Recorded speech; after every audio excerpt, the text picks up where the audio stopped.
지난 시간에 이어 외국 차관의 도입에 대하여 살펴보도록 하겠습니다. 통합 외자도입법 제정 결과 외국 차관의 도입이 크게 활성화됩니다. 1960년대의 외자도입 실적을 보도록 하겠습니다. 이 보시는 그래프는 1962년부터 1970년까지의 연도별 외자도입액 추이입니다. 1965년 전과 1966년 후가 확연히 다릅니다. 1965년까지는 거의 외자 도입이 없었다고 할 수 있습니다. 1963년은 6,700만 달러, 1964년에는 2,400만 달러, 1965년에는 4,000만 달러 이렇게 외자가 도입됐는데 1966년부터 갑자기 2억 달러 가까이로 늘었습니다. 1967년에는 2억 달러가 넘었고 1968년에는 3억 달러를 넘었습니다. 1969년에는 외자 도입액이 5억 달러를 넘어서고 1970년에도 거의 5억 달러에 달했습니다. 즉 1966년부터 외자 도입이 급증하기 시작해서 1969년도에 일시적으로 최고점에 달했다고 볼 수 있습니다. 또 하나는 그 전까지 공공차관의 도입이 별로 없었는데 1966년도부터 공공차관 도입이 활성화됩니다. 1966년 7,300만 달러, 1967년 1억 달러, 1968년 7천만 달러, 1969년 1억 3,900만 달러, 1970년 1억 1,500만 달러가 도입되었습니다. 물론 공공차관보다 더 많이 도입된 것은 민간 상업차관입니다. 1969년에만 4억 1천만 달러의 민간 차관이 도입됐습니다. 이렇게 1960년대 후반이 외자 도입 시대였고 이렇게 도입된 외자로 투자가 활발히 이루어졌습니다. 1965년부터 1967년까지 일본 상업차관 신청 상황을 보면 총 142건에 6억 6,748만 달러의 차관 신청이 들어왔고 그 중에서도 1966년이 가장 활발했습니다. 핵심 분야는 다음과 같습니다. 크게 제조업과 사회간접자본으로 나눠지는데 제조업에서는 대표적인 것이 화학섬유 공업입니다. 37건이고 금액으로 전체의 22.6%를 차지하고 있습니다. 그 다음은 화학공업입니다. 화학섬유 못지않게 21.1%로 비중이 큽니다. 여기서는 한국비료라는 것이 아주 큰 비중을 차지했습니다. 그 다음은 석유화학공업의 건설 추진으로 석유화학 시설 도입이 추진됐습니다. 금속도 1억 2천만 달러로 약 15%의 비중을 차지하고 있는데 여기에는 아변 시설이나 제강 설비의 도입을 위한 차관 신청이 대표적이었습니다. 외자 도입 절차를 보면 외자 도입 신청 다음에 관계부처, 즉 상공부, 농림부, 경제기획원, 금융기관의 타당성 검토가 이루어지고 이것을 종합해서 기획원에서 타당성 인가를 하게 됩니다. 그 다음 외자 도입 심의위원회에서 심의를 하게 됩니다. 그런데 당시에는 흔히 사업 타당성을 판단할 자료도 없이 관계부처 장관의 방침이라든가 정치권의 요구, 청와대 지시로 허가가 이루어졌습니다. 그 대표적인 사례가 아세아 자동차의 경우입니다. 아세아 자동차는 호남의 기업인 이문환이 추진한 사업입니다. 외자 1,550만 달러를 도입해서 연 5,000대의 자동차 조립 능력을 갖춘다는 계획이었습니다. 이를 2교대로 운영해서 연간 8,000대의 승용차를 생산하겠다고 했습니다. 그런데 공정도라든가 설계도, 또 공정의 명세, 개별 기계 가격 등의 관련 자료도 제출하지 않았습니다. 따라서 타당성 검토 자체가 불가능하고 또 생산 차종이 과연 적합한 것인지도 판단할 자료가 없었습니다. 그리고 내자동원의 가능성도 사실상 없었습니다. 그런데 이문화는 호남 푸대접론을 대대적으로 퍼뜨렸고 그런 영향으로 1966년 12월에 외자도입 인가를 받습니다. 1966년 말이면 이듬해 대통령 및 국회의원 선거를 앞두고 있던 때였고 호남에서의 득표 획득을 위해서 이렇게 부실한 차관 신청 도입도 인허가를 했다는 것입니다. 실제로 이 아세아 자동차는 생산을 하기 전부터 이미 부실화됐고 그래서 은행 인수로 넘어갔다가 나중에 주인이 바뀌게 됩니다. 외자 도입이 활발해지는 과정에서 부실 기업도 발생하게 됩니다.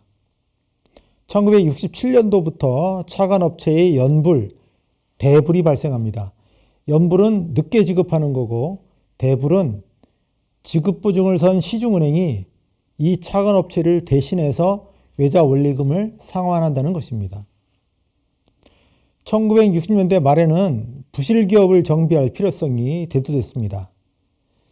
면밀한 사업계획 없이 진출하고 경영에 실패하고 또 적절한 금융자원의 배분에 실패한 것이 되겠는데 한마디로 국가정책의 실패라고 하겠습니다. 그 대표적인 기업을 보면 다음과 같습니다. 부실업체로 정비 대상이 된 기업들의 리스트는 1969년 8월 14일 시점에서 다음과 같습니다. 1차에는 대한플라스틱 공영화학, 두 기업은 플라스틱 회사 PVC 회사입니다. 2차는 인천제철, 한국전기야금, 삼화제철 등 철강 관련 회사들입니다. 3차는 대성목재, 천우사, 신진왕구, 삼익선박 등이며 4차는 앞서 설명드린 아세아자동차, 한국철강, 한국제강이고 5차는 삼양수산, 삼양관광, 삼양개발, 삼양항해 등입니다. 6차는 흥한화섬과 내방적, 7차는 대한조선공사와 독립산업 등이 부실기업체로 등록되었습니다.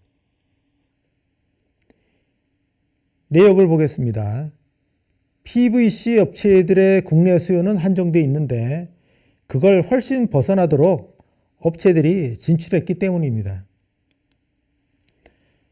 이것은 외자 도입 허가를 남발했기 때문입니다.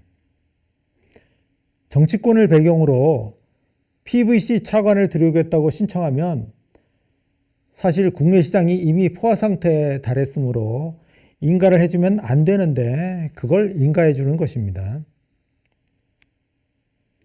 아세아 자동차를 예로 들면 아세아 자동차에서 차관 도입을 하려면 당연히 우선적으로 내자의 불입이 있어야 됩니다.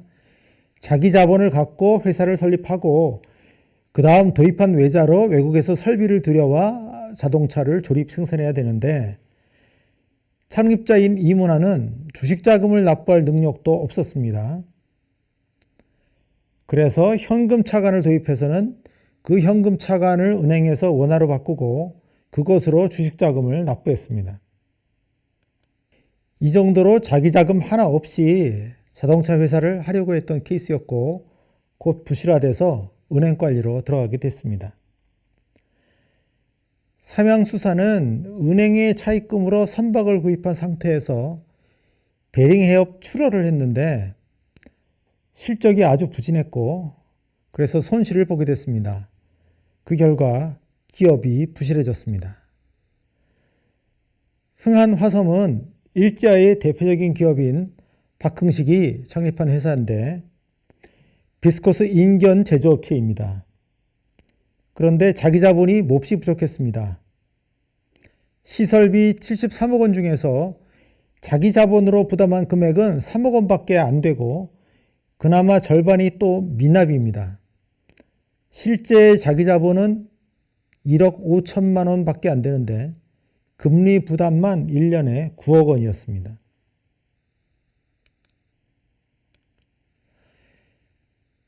게다가 관련 계열사들에 대한 부당한 자금 유출도 있었습니다.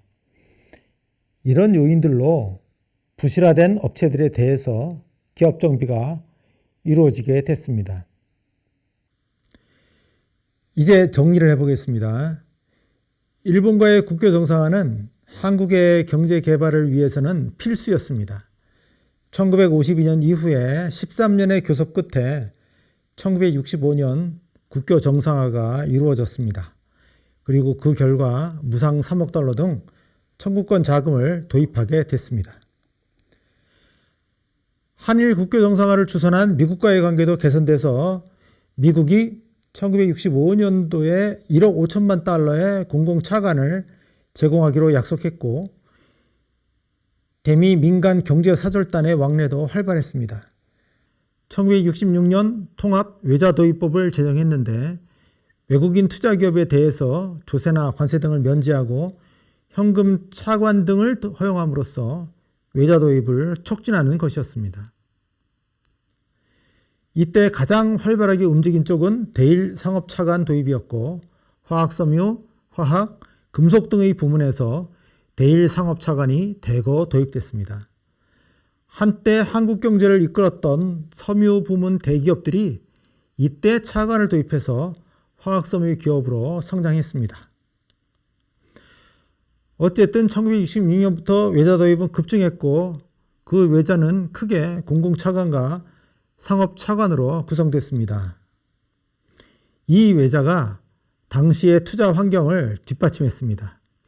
화학섬유 등 주력 산업이 성장하고 신흥 대기업이 탄생했습니다.